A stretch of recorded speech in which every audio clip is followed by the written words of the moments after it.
no such thing as a fish comic relief marathon. We are on our penultimate fact, our penultimate guest.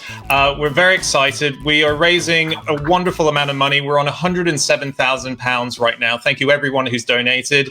As we say though, we just want to get more and more. The charity sector has been hit hard so much by this pandemic this year. We really want to make a difference. So if you can put some money into this, it is going to change lives and help people in need. So please do. So we're now going to do fact number 34 of 35. We're incredibly excited because our guest, put simply, she is probably the greatest stand-up of our time. It is Eddie Izzard. Woo! Eddie! Oh my goodness, we're excited. Thank you for coming. Thank you. That is quite very good to be here. Well done for doing this sterling work of 19 hours plus, over 19 hours now, heading towards 2021. So yeah, crazy stuff you're doing. And you're also the, marathon. You've done so much of that. I mean, we're doing peanuts in comparison to the time that you've managed, and you were running the whole time. We're sitting. Well, that's an interesting thing. I found that talking while running on a treadmill is not much fun because nothing changes. It's interesting how much you need the running of outdoors scenario, because cats, dogs, weather change, trees, things to look at, stimulus coming into your eyes and your ears. It's so much compared to bum, bum, bum, bum, bum on a treadmill. And so and we hadn't planned this, but as soon as I got on the treadmill back in January the 1st, I said, can I talk to not just a few people a day, but can I talk to people every half an hour? It ended up. So about 6.5 hours worth of podcast every day, which kept it going, as opposed to you'd assume it would tire you out, but it actually kept me going, especially if they were interesting. And in the end, it was George Clooney counting down to 12 midnight and the bombs of Big Ben, and which is kind of crazy. Yeah, that is very cool. Well, thank you for doing the show, and let's kick into it. Our 34th fact of the show, and that is Eddie Izzard. For a brief period during the war, Churchill slept, bathed, drank champagne, and ate caviar in a disused underground tube station in London. Bathed. Wow. This makes it sound like he had a kind of crazy lost weekend spell where he just, he took a bit of time out from the war, a bit of self-care. How brief was it? I don't know how brief. I just know the main fact. I think it was for certain periods. Like there was Churchill's bunker. Churchill's, they don't call it Churchill's bunker because that sounds like Hitler's bunker, but it's Churchill's underground war rooms. I've noticed that the name is different because as soon as you put bunker on it, you assume you just see this link to a Hitler thing. But there are the Churchill underground war rooms which are separate, but they weren't set up at this point. And it was the idea that if there's endless bombing going on during the Blitz, what do you do? Because you stay in the rooms, you could get blown up. So they underground tube stations, which the populace were using, but there was one or two that had stopped being used. And this one's by Green Park.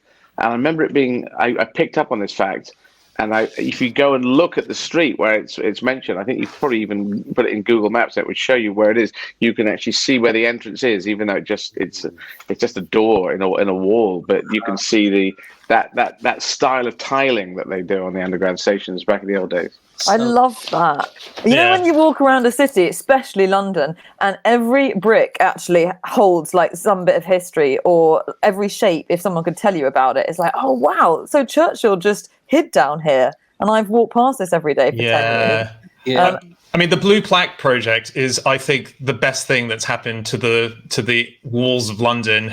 As you walk, it's just heaven. We have a road just down from where we are in Covent Garden, where Henry Melville lived, right next to where Benjamin Franklin lived. Not at the same time, but it's just like, wow, two astonishingly massively important people in this one spot. If you walk in Soho, you can see where the television was first used and shown for the first time. You can see the place where David Bowie recorded his Ziggy Stardust albums. I mean, it's just awesome. We're very good at telling people what happened in these rooms. And who's Herman. Henry Melville? He's related to Herman. Yeah, I try to brush over the fact that I got the first name wrong by just heading towards the surname. Who's Moby Herman, Dick. Moby Dick. The Oh, author. Moby Dick. Yeah. Yes, Moby me and Dicker. dyslexia. I don't know my writers because they didn't write for dyslexic kids. Well, it doesn't So I help so refuse much to- when you get the name wrong as well as not knowing who it is. I like Also, to keep you on your toes. Herman Melville was not really writing for anybody. He was writing for the whales. It's hard. Wasn't that based mainly on fact? Didn't he actually spend a lot of time hunting a big fucking whale? He did. Can I swear? Yeah. I think Oh so. yeah. It really was based on a I real remember whale, wasn't it? Andy once saying that there was an entire, because I haven't read Moby Dick, but I remember you saying that there was an entire chapter related just to the whale's penis. Was that? I Really? think that's right. I think it's how they treat it once they've got it, and they use the foreskin as a kind of Macintosh, and while they're making the blubber, it's a very convoluted. When you say Macintosh, it's not the computer, is it? No, sorry, a very, very basic computer. Do you guys know the website Clickhole? This is now not relevant, but Clickhole is an extremely funny website, a sort of satirical Onion spin-off. And they once printed an article which the headline was, "My time on a commercial whaling ship completely changed the way I view life." And the article was just the entirety of Moby Dick. It's about 300,000 words they just copied into this article. That's so good. There's something I'm going to say about the blue plaques, which is that I think that you got National Trust and English Heritage, two competing, which I didn't realise there were two competing in England heritage site groups, and there could be more, and there could be difference in Wales, Scotland, Northern Ireland. But you've got to be dead to get a blue plaque, which is a terribly difficult requirement, to be able to appreciate what the plaque is going to say. But also other people, I know the London County Council just used to put theirs up. So that's obviously not English Heritage or National Trust. And I think some people just put up blue plaques. They just stick them up because in the end, I think it's more fun, the whole thing of should you be allowed to have a plaque, have you passed the requirement? Just shove a plaque up, I think. I know English Heritage and National Trust are going to hate me for this, but I would rather know a true fact about what was happening in London, because we have got them. We are tripping over ourselves in history. And shove them up there and say stuff like that, because there's a place down the river where you can see steps in the river, and there used to be not a gallows, but what's the thing? The metal caves that you put people into, the pirates into when. Yeah. Oh, I do know. Oh, I know what you mean. Not a gasket, ducking, not a ducking stool. It's not a gasket, not a junket. I even have the word in my head. Anyway, the word will come back. No, gibbet. That's it. It's a gibbet. It's a gibbet. Yeah. And that was put in, and pirates were held down there, and they had to have the water cover their head 3 times before they were considered dead. And you can see the steps where that went out to in the river. So they should have plaques there that say, look for the steps. And there should be history plaques all over the place. And not just, you've got to go through certain things and have stuff up. Because I find the history, I was going to say history is a repetition of human beings' behavior, because I came up with a theory on history, which is history plus the change in society multiplied by the change in technology equals the future. And if you work out the constant repeats of human behavior, and you add in how society slowly bubbles up, and then you factor in the massive change that technology jumps things. If you think back to pamphleteering, and I remember the English Civil War, and they were talking about, the royalist pamphleteers got hold of this, and then the parliamentary pamphleteers that is social media. That was social media for the time, and they were just chucking them out. Put the ink on, get the thing set, chuck it out, guys. God, look at this, isn't it? And they were obviously going, this is amazing, these printing presses. Gutenberg's done a Bible, but stuff that. Let's just, flip it to the other side. And everyone was doing that. That was social, and that's happened all the way through history. Human beings, again, saying we can use this tool to move things forward. Yeah. I think that there should be blue plaques for things even currently going on. Like, for example, that currently on Mars, we have the Perseverance rover that's going around. It's going to be digging stuff up. The person who is in charge of telling it where to go and where to do the digging was meant to be working in America, but due to the pandemic is stuck and has had to set up shop on his own in an apartment above a hairdresser's in South London, in Lewisham. The Mars rover is being driven by someone in an apartment in Lewisham right now. That's amazing. I want a plaque on that high street wall saying now, Mars, Is there not There's a some privacy issues here, Dan? No, you're just going to put plaques on everyone's house saying who lives here and what. I think if it's, Well, it's not- a job. I don't. Yeah, I don't think you have to force them onto people's houses, but people might, Well, would it make it negative? I'm not sure. I suppose people don't want people standing outside their houses just staring in. David Bowie's house in Brixton, where he was born. It's just I don't know if there's a plaque out there. I think there is a plaque, but it's just a house, which of course you just get born in a house. Churchill was born in Blenheim Palace, but never lived there. That's I'm intrigued also about the people who were born into families that suppose the Duke of Marlborough who won a battle that no one seems to care about anymore. And we don't know what hell he did. And he got Blenheim Palace, and that's a big to do. But if you ask anyone in the street what Blenheim Palace is about and the Duke of Marlborough, they wouldn't know that. They'd know about Churchill. Yeah. But he was a vague, not a vague relation, but right down. He wasn't a direct line thing, and that often doesn't happen. If you have someone who does amazing things, the next kid will not necessarily do those kind of things. Probably because the parent sucks up all the hoovers up all the talent. Oh no. Well, something or the struggle. Maybe the struggle. You see, because it's. I think determination is more important than raw talent. And so some people have raw talent. We've all seen this as kids with raw talent. Hey, that kid's going to do something. And then they don't necessarily do that because it's determination, the raw talent plus applied determination that gets to honing and developing things and pulling things out of them that were in it. That's why I encourage all kids to go for, if you shoot for the stars, you can reach the moon. Yeah. That's one of my mottos. Yeah. We had Angela Duckworth on here earlier on, about 10 hours ago or something. And her idea is that basically it's raw talent multiplied by hard work. That gives you skill. And then it's skill multiplied by hard work. And that gives you success.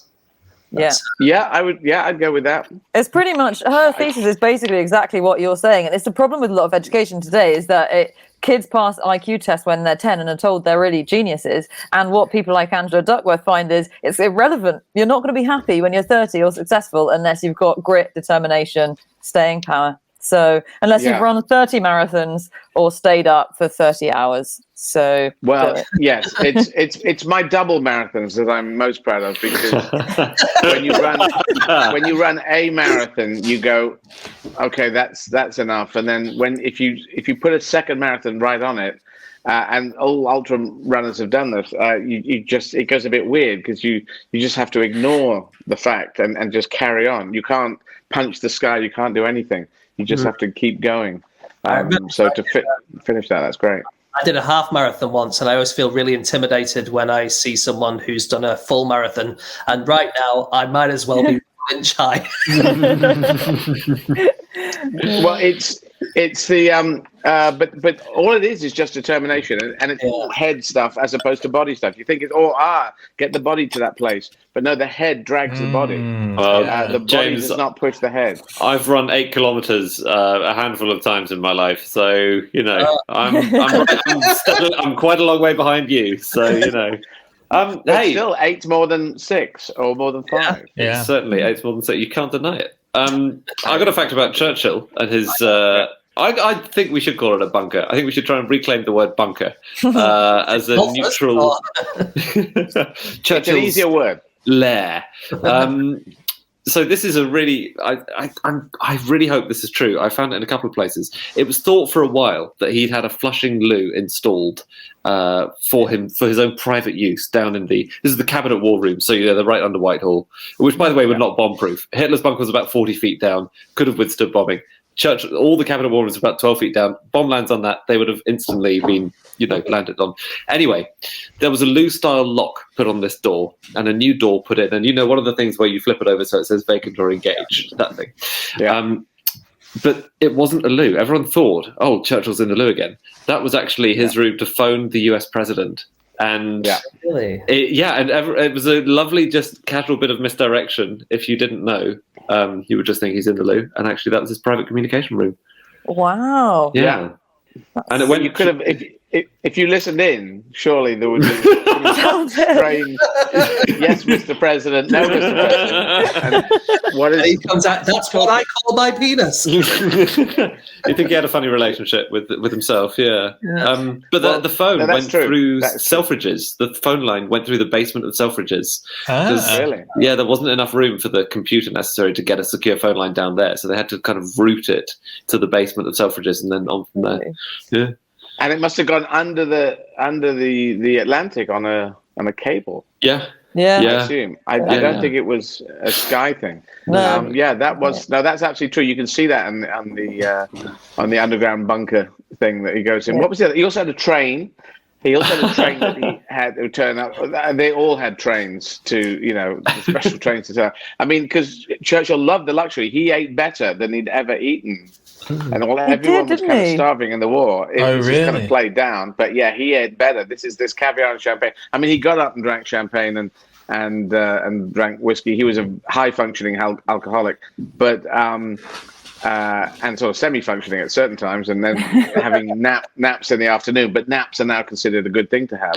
But he had a train, and and he ate fabulously well. And a lot of the officers were kind of a bit thrown by this, but just sort of went along with it because what are you going to do? But yeah, he was eating fabulously well, and people were struggling by on rations. Yeah. I like the fact that it was called Down Street for a start. The station's called Down Street because he was very reluctant to leave Downing Street. Right. And I like to think the only way they could persuade him was to go, okay, it's Down Street, basically.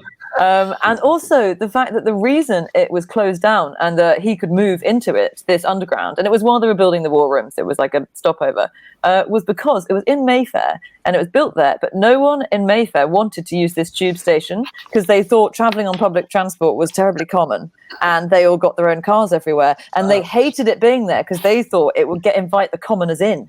And so they refused to use it, so it closed, and that's why Churchill got the run of the place. So funny. There you go. Snobbery. There you go. That in there. Cool.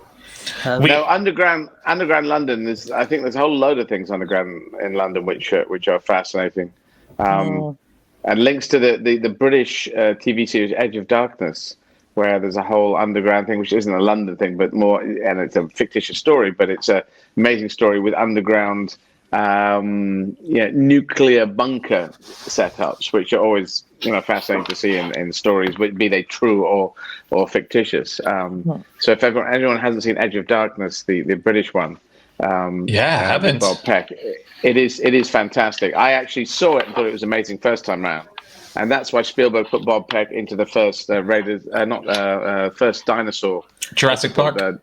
Jurassic Park, yeah, that's Bob Peck in there, the guy in charge of the raptors. And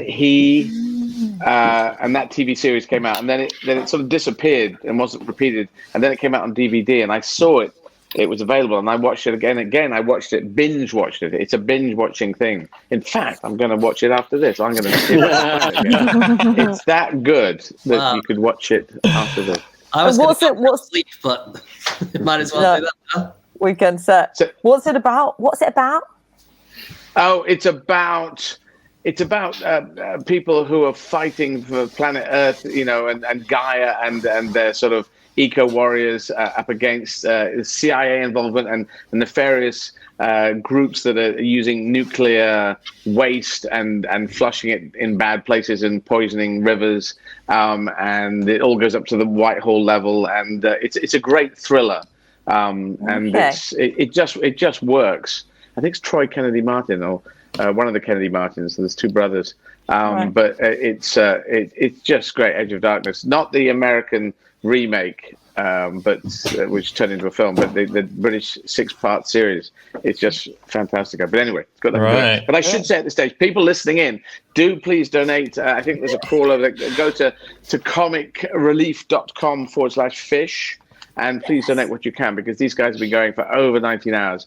Long, hard work to raise money, and this will really help people. I know about this because I've done raising money before, but please, if you can, go log on now. And headphones came out. Oh, that's bad.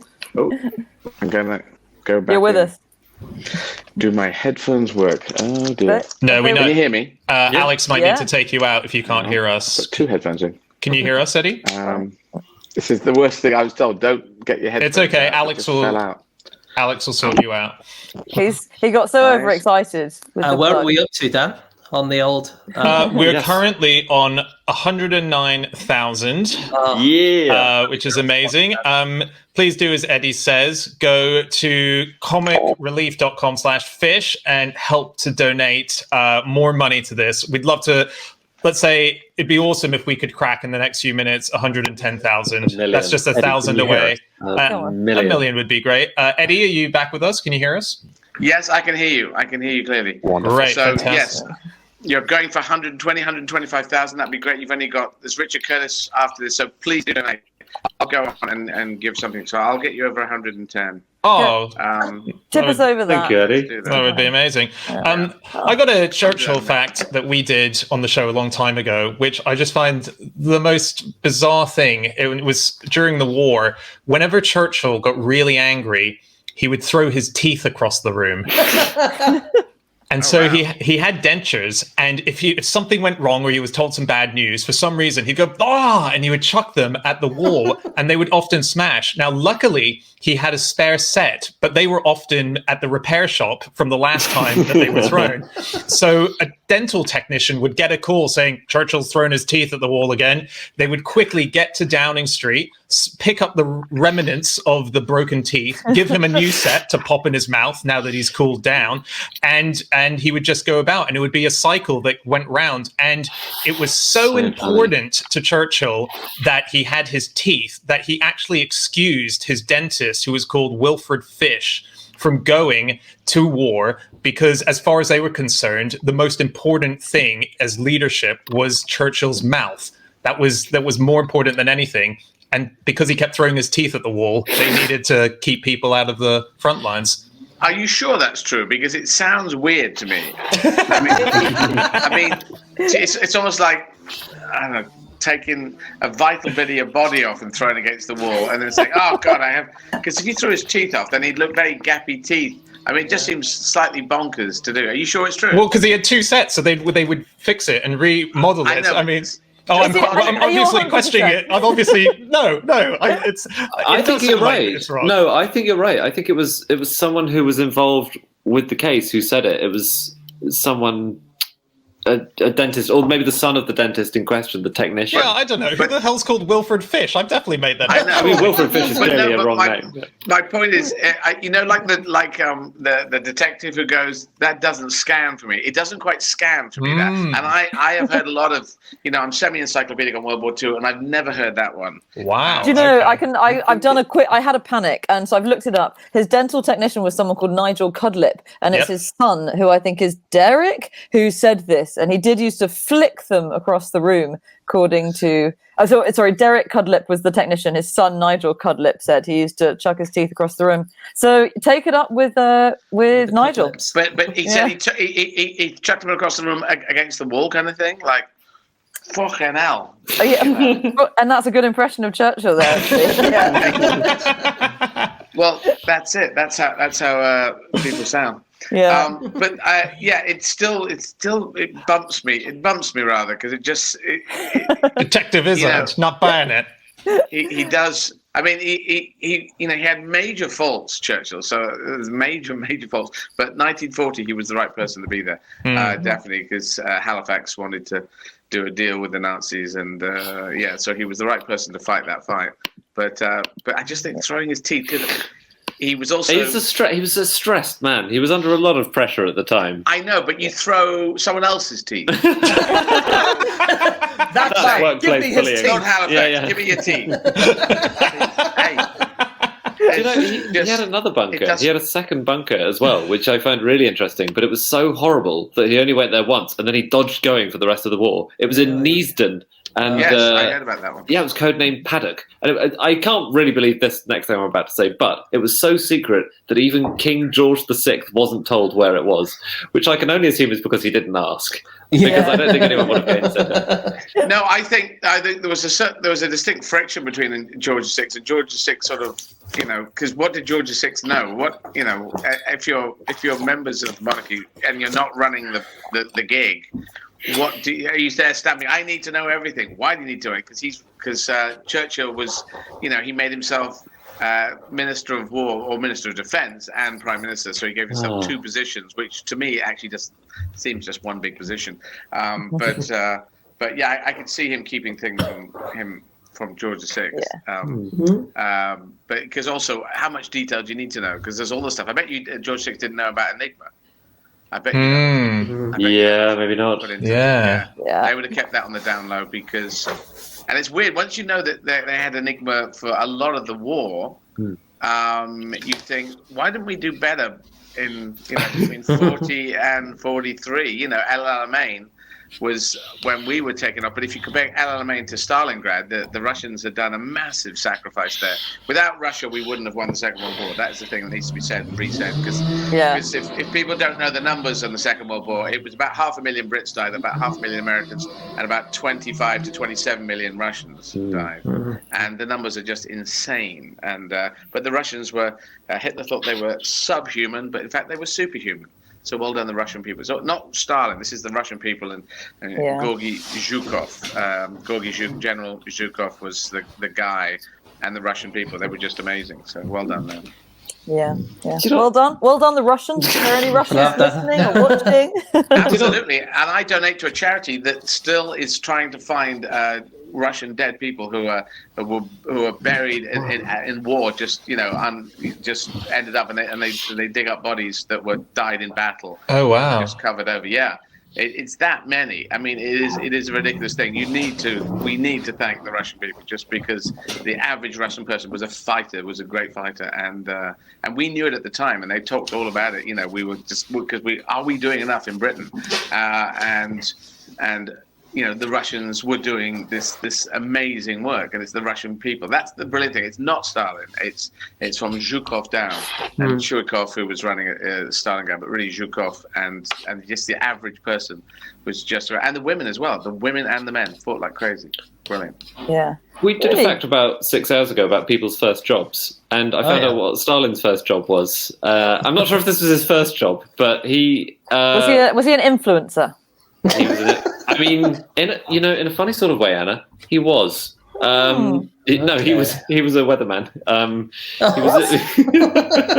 He was a meteorologist. He worked in a meteorological station. Was he? I can't remember where. Really?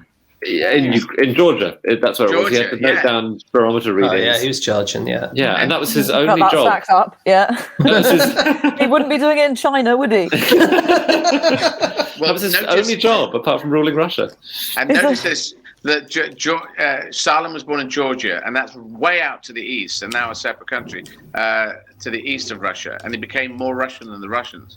And Hitler was Austria and became more German than the Germans. Yeah. It's interesting, these people who feel that they're outside the loop, and the overcompensators. Napoleon. Corsica. Napoleon, Corsica, French and the French. Yeah, if you track that, the overcompensators cause a lot of damage down the line, and Stalin did cause a lot of damage, and it was again, I say Zhukov. We should thank General Zhukov, because he was the guy that really saved Russia. Yeah. In your face, Churchill, hiding away in your bunker.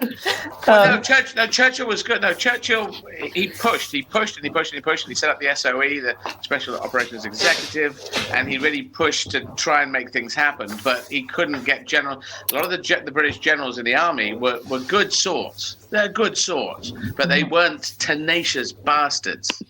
And that's what you needed to be. You needed to be a fighter. You needed to be grit and grist and go for it. And also, it was tough. They had to be tough bastards, and a lot of the British guys weren't. The generals just weren't good enough at that. Yeah, gotta get some tough bastards. Like the Dominic Cummings ad. Well, it's the SS. If you're fighting the SS, you can't be Boy Scouts. You got to go in and you got to fight hard. And and again, the interesting thing is, what we know now about the extreme right is that it wasn't. You think World War II is about nations, wars against nations, but it isn't. It's about ideas, because there were extreme right people in every country, and it wasn't a German problem. World War II, it was a human problem, as we know now, as the extreme right is back and using lying as a tool, as politics. And if you just say, here's an outrageous lie. And then also Hitler and Goebbels worked out this. If you lie big, it's easier to get away with it than lie small. And Trump did this when he said, I've actually won the election, which was a complete and utter lie. But it was such a big lie that a lot of people floated along with it. So this is a stunning thing, that the big lie is easier to get away with than the smaller lie. Curious, huh? Yeah, that sounds like you're giving advice to the baddies. No. What I'm saying is watch out for them. Yeah. Watch out for this, because if you allow lying to get to, if people can lie and then they get elected from lies, and if it's allowed to be used as a tool of politics, we are stuffed as human beings. And I just think this is the 21st century, and it's the coming of age of humanity, and we're going to make it a fair world for everyone this century, or we're not going to make it as human beings, because I'm afraid I don't think God's coming down. I know if people believe in religion, well done for believing in religion after World War II, because he didn't come down for 60 million dying. So I don't think he's coming down for COVID. Hasn't come down for COVID, hasn't come down for SARS or Ebola. He doesn't seem to come down. God, if you're watching, we do need donations right now. JustGiving.com. Well, this is it. We should, with God, we shouldn't need the donations, but we need people. It's good people. I think we are lucky enough to be this species we're here. So please do go to comicrelief.com/fish and donate and get us over these and get us heading up towards 125,000, because these guys are doing sterling work here. But unfortunately, I just don't think a floaty, mystical bloke living upstairs in the clouds. And he always lived in the clouds, didn't he? Until we learned to fly, and then we flew through the clouds and said, he's not there. And then no one mentioned it again. He was supposed to be in those bloody clouds. And no one had said, where's Jesus having a bath? Where's God having a shave? Nowhere. And no one mentioned it. And this is the weird thing. This happens. He lives in the clouds, he doesn't. Let's not talk about it. That is a thing of humanity that we tend to do. Well, he hid when he saw us coming in our planes. He hid behind the moon, and now we've gone to the far side of the moon. He popped behind Jupiter. So why is he hiding from us? Why isn't he coming out and coming down and saying, what's this Hitler guy? I'm going to flick him off the board like a sports player. Well, that's what he should have done. That's all we want. Yeah. You take out one person, one idiot who's going out and just lying and being bombastic, and everything calms down. It's interesting. And throughout the history of humanity, one idiot will go out and say, come on, let's go and do murder and do crazy things. Imagine if that's how our reality functioned, that you could be watching someone give a speech and suddenly they just get pulverized with a flick. Yeah. That would be nice. The horrible extremists who say kill everyone. Yes, that would be that's God's job, and God never does it. So I think it's up to us kids. I think it's up to the goodwill of human beings, who should go on to comicrelief.com/fish and donate, as I will when I get off this, and then we can make the world a better place. And this century, 21st century, the coming of age of humanity. So I think we've got about 80 years to make it a fair world for everyone. That sounds like a big ask, doesn't it? A fair chance in life. That's what I'm pushing for. A fair chance in life should be the right of every human being. 80 years is long enough. We can do it. Yeah, it's long enough to do it, but it's actually a short time in the blink of the eons of history. But it's. I think we need to think that way, because that's what we're pushing up against. Because I don't think anyone's coming to help us. There you go. On that uplifting note, Dan, where's the Goodwill of Humanity got us? The Goodwill of Humanity. Well, we're currently on 111,000. We're over 10. Thank you, Eddie. Yeah, we're over 10. I still haven't put mine in, so I'm going to come off and put mine in. So that's great. That's just people. That's good people. You see, there are good people, and if you look at the numbers, there's probably a majority of good people to nutty people, to wrong people, to people who don't like other people. Because most of us are live and let live people. That's and that's what the great thing about towns and cities, where people might, they grow up and they go, well, you got to live and let live, otherwise the thing doesn't function. So that's why I like towns, metropolitan areas. Yeah. We're getting a lot of donations from Anonymous. I don't want to suggest that could be God, but I haven't seen any of us getting flicked off, so No, well, you wouldn't, because you're doing good stuff. Yeah, see? That's unless God's fighting on the bad side. If he's fighting on the bad side, then you go, whoa, what the hell is that? Yeah. You know, if God doesn't have a moral compass, if God has lost his moral compass, where's my moral compass? Yeah. Oh, well, this is the guy looks nice. Because if you know the number of assassination attempts against Hitler, there was a whole bunch that he managed to survive, including there was a carpenter, a wonderful carpenter who tried to take him out. You know, and we're talking about assassination here, but this is a mass murdering F-head, fuckhead, as I said, in historical terms. This is Hitler. So this guy, it was about 1938. He built a thing into a wall. He tried to build a thing into a wall to take him out, but it just went wrong. But in the end, it was all of us had to get together to stop this person. Why are we so bad at assassinating? I always think I could do it if I had to. Like Castro, what were there, 700 attempts on his life? Oh, And it's just mad, like exploding cigars and sort of whales disguised as bombs disguised as, mad ideas. Wasn't there even a lady who was sent to kill him but ended up sleeping with him? Yeah. She just completely got it wrong. It was the beard. You need some plausible deniability. That's the problem. Yeah. We've just hit 112,000. Eddie, thank you so much for coming on. We're going to have to say goodbye now. I don't want to say goodbye, but we have to. Thank you so much for being here. Thank you. Not at all. Thank you, guys. And again, people are donating fantastically. comicrelief.com/fish to make donations. Thanks, guys. And well done and keep going. Cheers. Thanks, Thank you so much, Thanks, Eddie Eddie. Izzard, everyone. And we'll be back in a couple of minutes with the co-founder of this whole thing, Richard Curtis. We'll see you in a minute.